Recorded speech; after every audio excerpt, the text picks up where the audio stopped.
Man, జీవితంలో IPS officers అవ్వలేరు మీరు. Just accept it and move on. సరిగ్గా చెప్పారు మీరు. లేదు, నిజంగానే కరెక్ట్గా చెప్పారు. గొర్రెల మందలాగా ట్రైనుల్లో బస్సుల్లో ఎక్కి పొలోమని వచ్చేస్తూ ఉంటారు. అసలు వీళ్ళు ఏమీ చేయలేరు.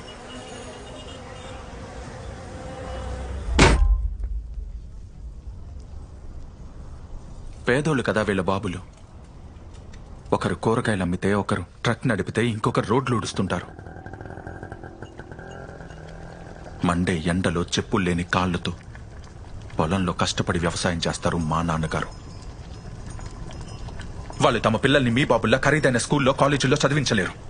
వాళ్ళకి డబ్బులు కట్టి కోచింగ్ ఇప్పించేంత స్తోమత ఉండదు. కానీ మీకు తెలుసా, వాళ్ళెప్పుడు ఒట్టి చేతులతో రారు. ఏదో ఒకరోజు ఐఏఎస్, ఐపీఎస్ అవుతామనే దృఢమైన లక్ష్యంతోనే వస్తారు.